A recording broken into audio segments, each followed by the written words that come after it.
If you've been following along on this channel over the past few weeks, then you know I've been putting out my rankings on various different topics, including positions, duos, and sixth men so far, and today's video follows along that pattern. For today's video, we'll be shifting gears away from the present and actually be looking at things from the perspective of all-time greatness, as we will be taking the best player in the history of all 30 NBA franchises and ranking them from best to worst. Before we start though, make sure to subscribe to the channel as all support is very much appreciated. Now with that being said, let's begin.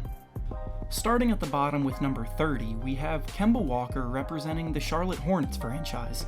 The Hornets haven't had many great players in their history, unfortunately, and while Kemba is definitely a very good current player, when you put him on the scale of all-time greatness, he simply lacks the accolades, team success, and personal production to be any higher than last place. At number 29, we have Mike Conley representing the Memphis Grizzlies.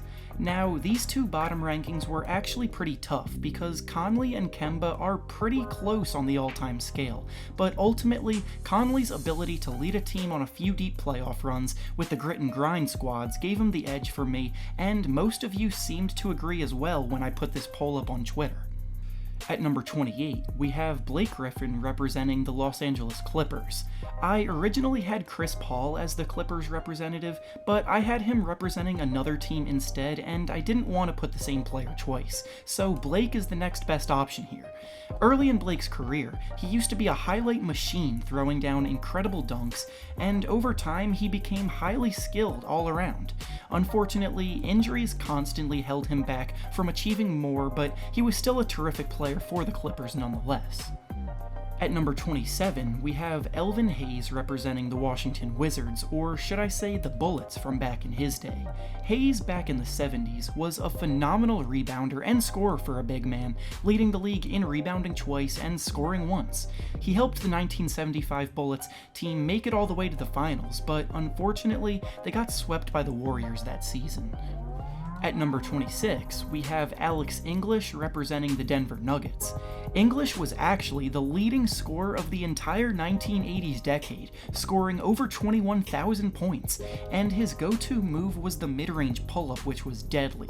He never really led teams very far in the postseason though, and because of it he tends to fly under the radar all time and isn't put on the same level of greatness as many others from that era.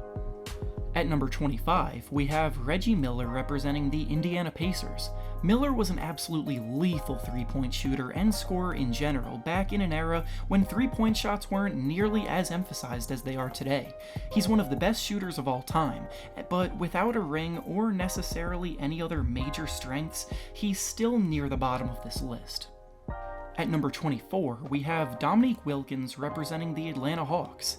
Wilkins was a high flyer and a treat to watch out on the floor throughout his career, but ultimately he left fans thinking he underachieved because of the fact that he never made it to the finals and oftentimes got eliminated in the first round. At number 23, we have Jason Kidd representing the Brooklyn Nets. Kidd is one of the most fun players to watch and most talented playmakers the game has ever seen, and in his prime he was a triple-double machine, which was pretty revolutionary from the point guard position. He marks the beginning of the true all-time greats on this list, with things only getting better from this point forward. At number 22, we have Clyde Drexler representing the Portland Trail Blazers. Clyde the Glide was called such because his game was so fluid and seemingly effortless while pulling off incredibly difficult moves and soaring through the air and throwing down highlight dunks. He was one of the best overall wing players from the late 80s and early 90s and led the Blazers to the finals in 1992, then later winning a ring with the Rockets. At number 21, we have Chris Paul representing the New Orleans Pelicans, or Hornets as they were known when he was there. In CP3's prime, he was known as the point god because of how he was able to run the show at such an elite level and control the pace better than anyone. His career is marred by bad luck and failure to ever lead a team to the finals, but individually, he still had one hell of a career. At number 20, we have Steve Nash representing the Phoenix Suns. Nash's flashy play and overall ability to shoot the ball incredibly efficiently and get anywhere he wants on the floor led the Suns to some historically great offenses. Unfortunately, he too is marred by the fact that he never won a ring because he was never able to overcome those great Lakers and Spurs teams of the 2000s. At number 19, we have Patrick Ewing representing the New York Knicks. Ewing was a highly skilled big-time player that was the face of the Knicks during their best years, but as is the case with many of the players in this range, he could never bring home a title, only ever coming close in 1999 when his Knicks lost to the Spurs in the finals. At number 18, we have Kawhi Leonard representing the Toronto Raptors. Yes, one season was all it took for Leonard to elevate himself to being the best player in Raptors history, as this one season, he led the team to the first ever title behind a completely dominant run all postseason long. At number 17, we have Isiah Thomas representing the Detroit Pistons. He led the bad boy era of the Pistons that won back-to-back championships and gave Michael Jordan trouble in the playoffs consistently before he made the leap to being a champion. At number 16, we have Oscar Robertson representing the Sacramento Kings. The Big O is most commonly known for being the first player to average a triple-double for an entire season, and while that is mightily impressive, he played in a very weak era of the NBA and wasn't as accomplished as others from the time, which is why I have him a bit lower than others. At number 15, we have Steph Curry representing the Golden State Warriors. Curry's ascension to greatness over the past 5 or so years has been a treat to watch, not only establishing himself as the best shooter of all time, but also putting up a historically great MVP season in 2016, while also winning 3 rings along the way. At number 14, we have Kevin Garnett representing the Minnesota Timberwolves. Garnett in his prime was an insanely talented player on both ends of the floor, seemingly doing everything for those Timberwolves teams he was on. They never really did a good job putting talent around him while he was there, so he never won a ring as a Timberwolf, but he did get one later on with the Celtics. At number 13, we have Dwyane Wade representing the Miami Heat. Wade more recently may be well known for being LeBron's sidekick on 2 championship teams, but before LeBron even came to town, he was an NBA champion behind a phenomenal playoff performance in 2006, capped off with a Finals MVP. At number 12, we have Dirk Nowitzki representing the Dallas Mavericks. He made being a stretch big man popular, mastered a damn near unblockable move with his one-legged fadeaway, and put together one of the greatest playoff runs ever in 2011, capped off by a finals victory over LeBron James and the Heat. At number 11, we have Karl Malone representing the Utah Jazz. Out of everyone on this list that never won a ring, Malone easily had the best career without one. He was putting up almost 30 points and 11 rebounds per game year in and year out in his prime, and with this combination, along with John Stockton, they were lethal.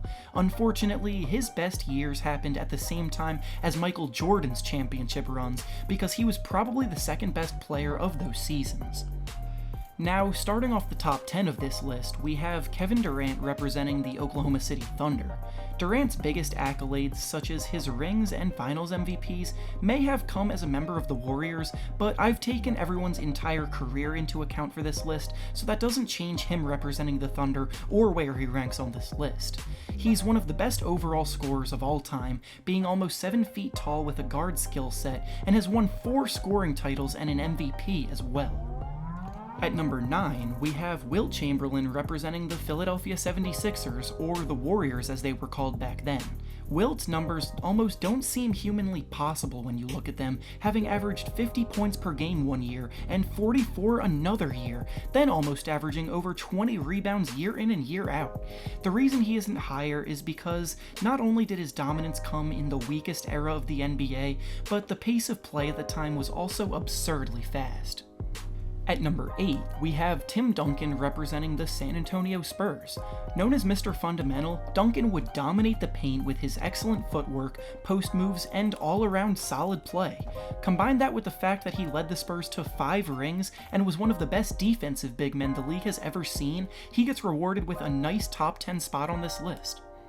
At number 7, we have Larry Bird representing the Boston Celtics. Bird was one of the most well-rounded and versatile wing players to ever play the game, and his production more often than not got better in the playoffs. He's a 3-time champion, 3-time league MVP, and one of the best shooters ever despite playing in the 80s when threes were usually an afterthought. At number 6, we have Kareem Abdul-Jabbar representing the Milwaukee Bucks.